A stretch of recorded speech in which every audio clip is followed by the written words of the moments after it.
from our royal master thanks, and for an earnest of a greater honour he bade me from him call thee Thane of Cawdor, in which addition, hail, most worthy Thane, for it is thine. What? Can the devil speak truth? The Thane of Cawdor lives. Why do you dress me in borrowed robes? Who was the Thane lives yet, but under heavy judgment bears that life which he deserves to lose. Treasons confessed have overthrown him. Glamis and Thane of Cawdor, the greatest is behind. Thanks for your pains. Do you not hope your children shall be kings when those that gave the Thane of Cawdor to me promise no less to them? Well, that trusted home might yet enkindle you unto the crown besides the Thane of Cawdor. But it is strange, and oftentimes to win us to our harm, the instruments of darkness tell us truths, win us with honest trifles, to betray deepest consequence. Two truths are told as happy prologues to the swelling act of the imperial theme. Cannot be ill, cannot be good. If ill, why hath he given me earnest of success commencing in a truth? I am Thane of Cawdor.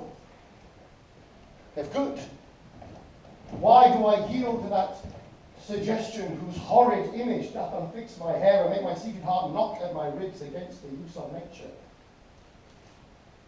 Present fears are less than horrible imaginings.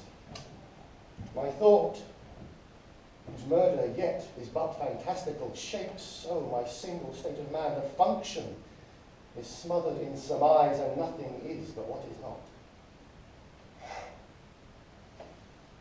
If chance will have me king, why? Chance may crown me without my stir. Come what come may, time and the hour runs through the roughest day.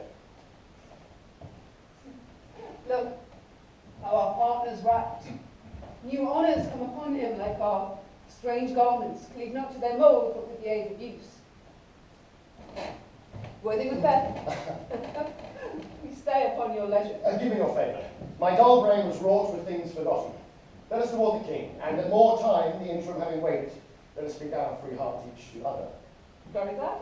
Till then, enough. Come, friends.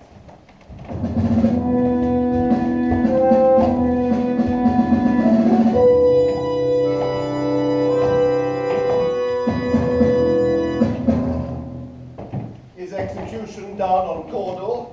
Are not those in commission yet returned? My liege, they have not yet come back. I have spoke with one who did see him die, but it reported very frankly he confessed his treasons and implored your highness's pardon. There's no art to find the mind's instruction in the face. He was a gentleman on whom I built an absolute trust. Worthiest cousin, the sin of my ingratitude even now is heavy on me. Thou art so far before that swiftest wing of recompense is slow to overtake thee. Would thou hadst deserved less, that the proportion of the thanks and payment might have been mine. Only I have left to say, more is thy due, than more than all can pay.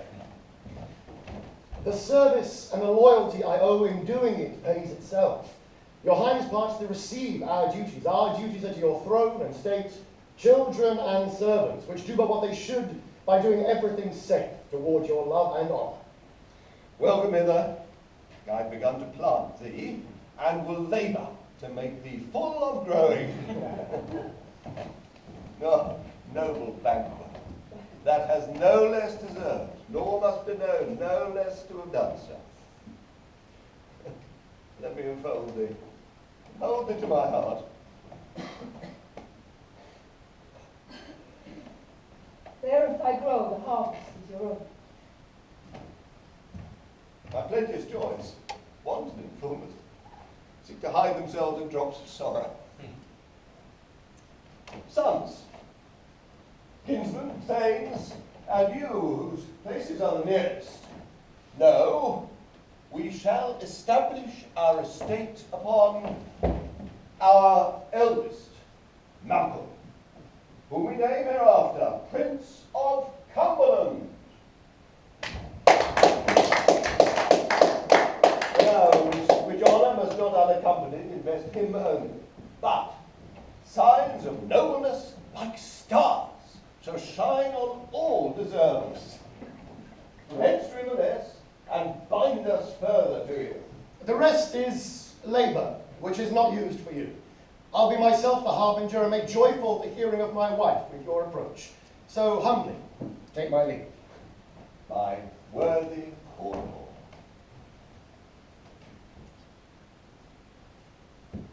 The Prince of Cumberland. That is a step on which I must fall down, or else leap, for in my way it lies. Stars, hide your fires. Let not light see my black and deep desires. The eye wink at the hand, yet let that be, which the eye fears when it is done to see. True word of Banquo, he is full, so valiant, and in his commendations I am fed. It's a banquet to me. Let after him, whose care has gone before to bid us welcome. It is a peerless kinsman.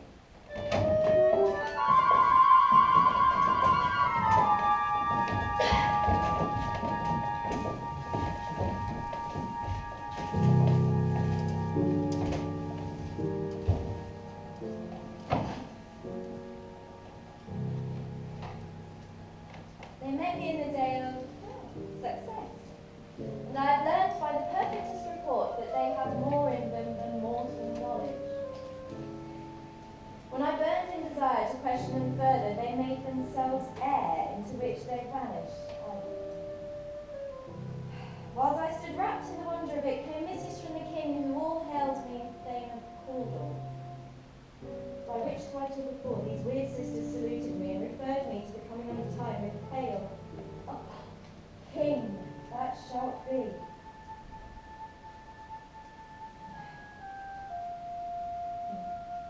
This have I thought good to deliver thee, my dearest partner of greatness, that thou mightest not lose the dues of rejoicing by being ignorant of what greatness is promised to thee.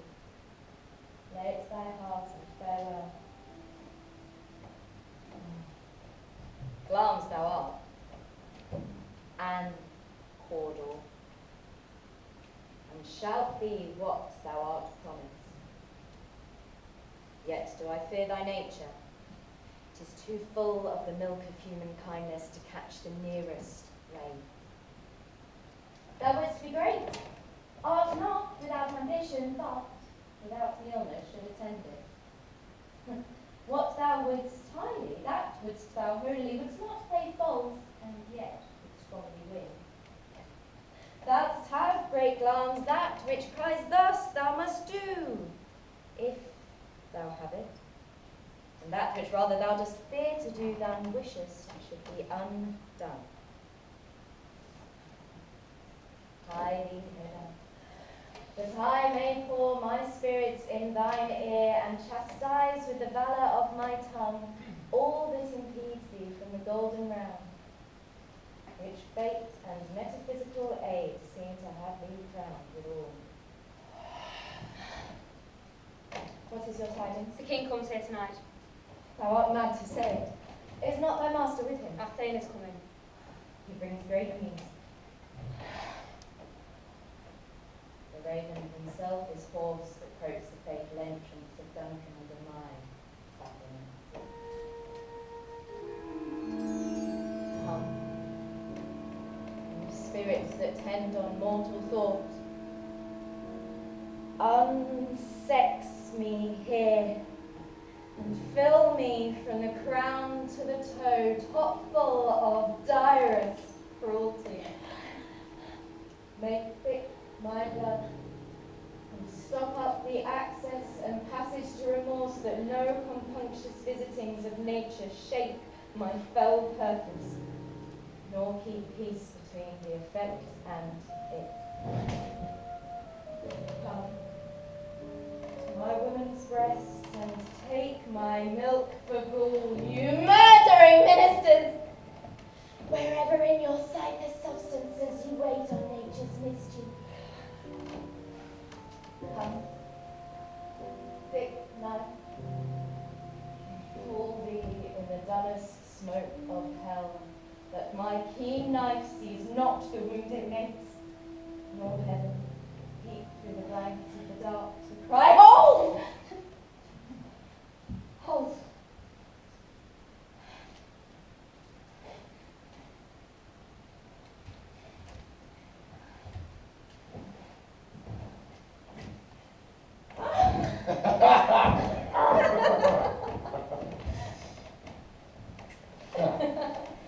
Oh, great laugh! Worthy, Cawdor. Greater than both by the old hail hereafter. Thy letters have transported me beyond this ignorant present. I feel now the future in the instant. My dearest love, Duncan comes here tonight, And when goes hence? tomorrow, as he purposes. Oh, never shall sun that morrow see.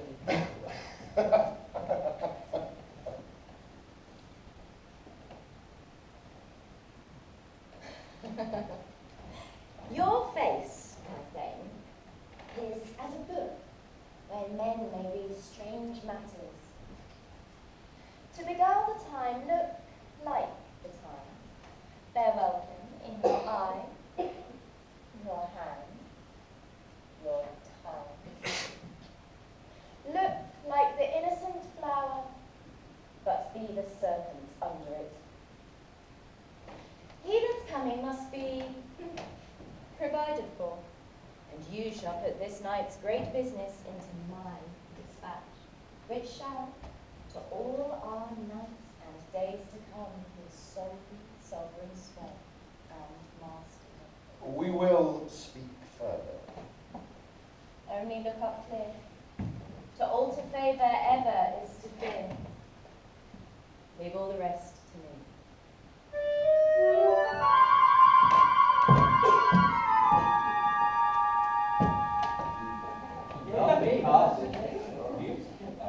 Oh, this castle has a pleasant seat. Its air nimbly and sweetly recommends itself unto our gentle senses. Ah, honoured hostess, the love that follows us sometimes our trouble, yet still we thank as love. Herein I teach you how you shall bid God yield us for your pains and thank us for your trouble.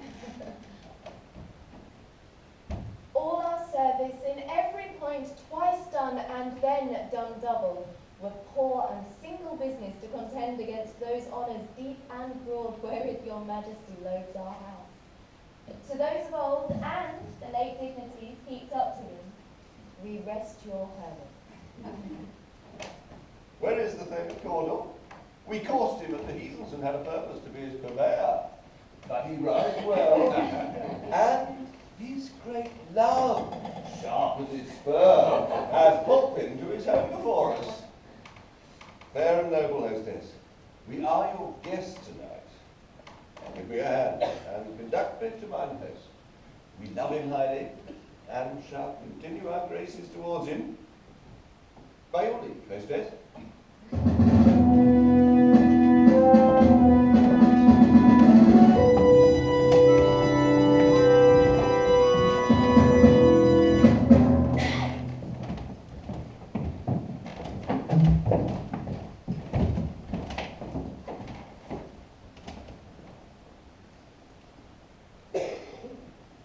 If it were done, when 'tis done, then 'twere well it were done quickly.